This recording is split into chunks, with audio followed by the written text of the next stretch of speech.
Welcome to the Martin Bailey Photography Podcast. It's February 16, 2020, and this is episode 696. This year's Japan Winter Wildlife Tour 1 was completed successfully on February 7, and the second tour starts today when I release this episode, to walk you through our antics with the first group. The warm winter that kept me on my toes during the Hokkaido landscape tour in January continued to provide us with some challenges as a group. The snow monkeys that we visited for the first 3 days of the tour were just monkeys, as in there was no snow. I've visited there when there's been very little snow before, but this year there was literally no snow in the valley where the monkeys live. This wasn't ideal, but I continued to work on the premise that an opportunity lost is an opportunity gained. In this first image that I want to share with you from the trip, you can see the warm light of the distant valley wall behind the monkey, and the contrast allowed me to create almost a rim light with the monkey's fur. The monkey was just sitting on the grain silo that is situated just after the bridge from the entrance to the hot spring pool area, and often provides a nice platform for this sort of image, but usually with a white background. People talk so much about getting something different. Well, here you have it. Seriously though, I do like this shot, and finding angles and backgrounds that complement the monkeys became the theme for our time there this year. It did snow overnight on the first day in Shibu Onsen, near the Snow Monkey Park, but it was not the storm that was forecast, and pretty much melted away before the second day even got started. It was not going to spoil our fun though, so we kept plugging away at the opportunities presented to us. In this next image, I used the water in the hot spring pool as a relatively neutral background, as the cloudy sky over the valley was reflecting in the water, as well as producing an almost softbox-style smooth light for our subjects. The moment is everything with this image, as the caring look on the monkey on the left lasted literally just a second, and the angle of the head on the smaller monkey, almost signifying a reciprocation of those feelings, was equally as fleeting. I can't help but instill some of our human emotions on these close cousins of ours though, and I'm sure that at least to some degree these feelings are not just my imagination. Although you can check my shooting settings by clicking on the images on the blog at mbp.ac/696 and viewing them in the lightbox, to give you an insight into my thought process, I generally try to keep a relatively fast shutter speed of around a 500th of a second when photographing the monkeys, even when they're just sitting around like this, as their movements are often quite fast. Even just a head or hand movement blurs easily with slower shutter speeds. I also stay aware of the aperture and generally shoot multiple snow monkeys at no wider than f8, as one of the two heads only has to be a little further or closer to the camera for one of them to be out of focus, and I prefer to avoid that when possible. When I can, I try to go to f11 to keep multiple faces relatively sharp, as you'll see in this next photo of a mother and child. Once I have decided on my aperture and shutter speed with this kind of consideration in mind, I control my exposure with my ISO. For the previous shot, it was at 3200, but for the mother and child shot, I changed it to 6400 to give me that extra stop of sensitivity to counter the narrow aperture setting. Another thing that I like to do is to look for a pose like this one in the next image. Here I'm leading you to believe that the monkey is calm and still, looking down into the recess at the edge of the pool. We read into this, making us feel as though the monkey is deep in thought, and that is the beauty of photography as an expressive medium.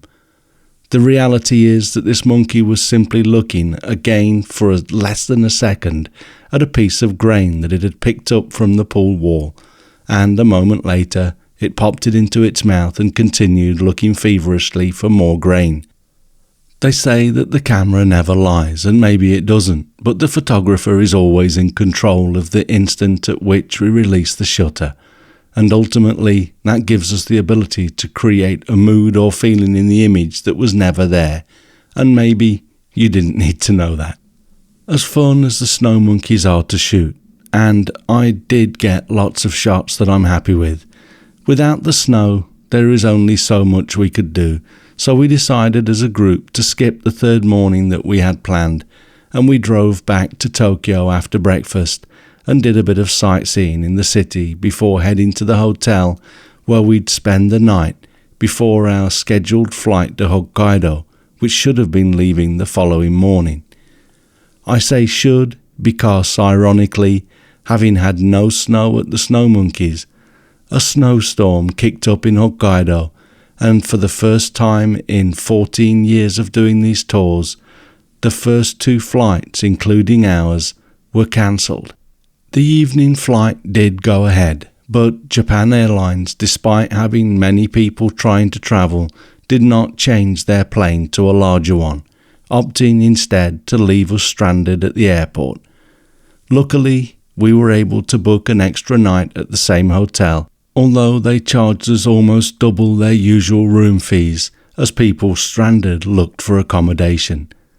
Tired of JAL's lack of initiative in more ways than this, I've already instructed our travel partner for our Japan tours to book with ANA next year. We were able to get seats on the first flight the following morning, and the snow that had prevented us from flying provided us with a much welcome covering of snow as we settled in to some of the best red crown crane photography we've had for a number of years. Truth be told, there are actually 2 complete cranes cloned out either side of these 2 singing together in this first shot, but still just having the birds themselves framed without other birds overlapping and on good snow was a bit of a treat. This shot also nicely illustrates the answers to a pop quiz question that I often put to our tour guests while at the cranes. I asked what colour the crane's tail is, and 99% of the time the answer I get is black, because people usually see what we have here on the left, but if you look at the crane on the right, you'll see that the tail of the bird is actually pure white.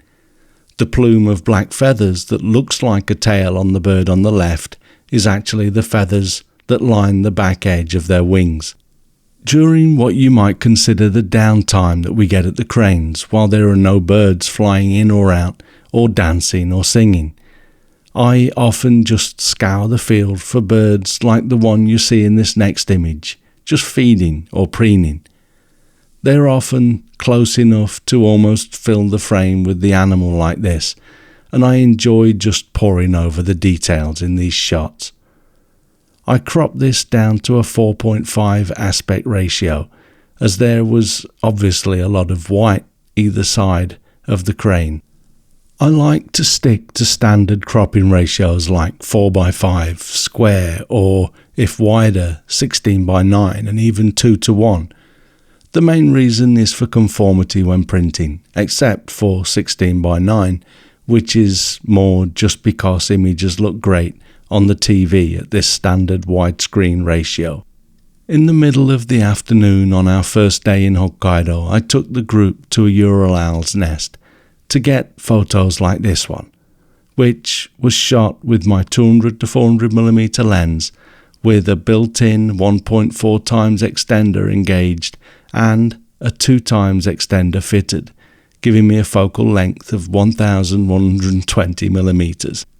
It's amazing that autofocus still works down at f11, which is the aperture I'm forced to from f4 with 3 stops of extender fitted, but it works pretty well, and the image quality is absolutely fine with the Canon EOS R. There aren't many opportunities for different angles at this location, and we have to shoot from a distance to protect the owls, and that's fine. After this, the owl actually regurgitated a pellet, which is the bones of mice and other animals that the owl has eaten, wrapped perfectly in their fur. He stretched his head up, so I thought that was what he was going to do. Then he leaned forward and ejected the pellet. I have a shot in which you can see the pellet coming out of his mouth, but it's not very pretty, so I'll share this straight shot for now. The last location for the day was to do some panning shots as the cranes left to go to the river to roost for the night. I really enjoy this kind of photography and love it when we get a few flyouts to enable the group a number of chances to nail a few shots like these. I slow my shutter speed down to around a 50th of a second for panning shots, as I find this gives a good balance between getting more shots that work and still being aesthetically pleasing. I like how the heads of the cranes in this shot are visible through their blurred wings. I also find that with these birds being predominantly white, they look great over a black background, so I've actually darkened the shadows slightly with the levels slider and Luma tone curve in Capture One Pro. The previous 4 shots were all from day 1 with the cranes, but that should have been day 2. So instead of moving on to the Hooper Swans the following morning, we went back to the cranes until lunchtime, giving us a number of other opportunities. The first of which is this group of 4 cranes coming in to land. The first crane perhaps landed a little sooner than the others had hoped, causing them to stack up like this. It was also really nice, as with the earlier photo, to get some crane action in an opening. Even on this trip, most of the landings happened behind other cranes, but more than in recent years, there were landings in openings like this.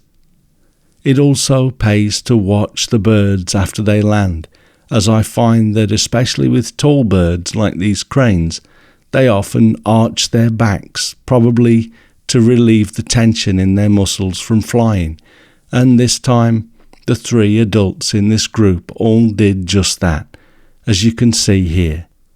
I'm not a big fan of the space between the birds in this shot, but it was nice to get 3 of them arching together and without having to clone out any other birds, so I'm happy with this. We'll wrap it up there for this week, as that brings us to 10 images. If you would like to join the 2021 Japan Winter Wildlife Tour, please note that it's already full, but you can contact me with the contact form on our website to join the cancellation list, which is still relatively short at the time of releasing this podcast. Signing up for our newsletters at mbp.ac/news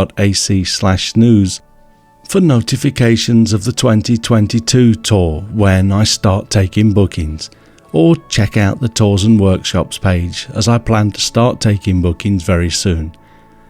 I am preparing this episode on the Friday before release, and trying frantically to release version 3.2 of my Photographer's Friend app with some great new functionality, so I'm probably going to have to skip next week again.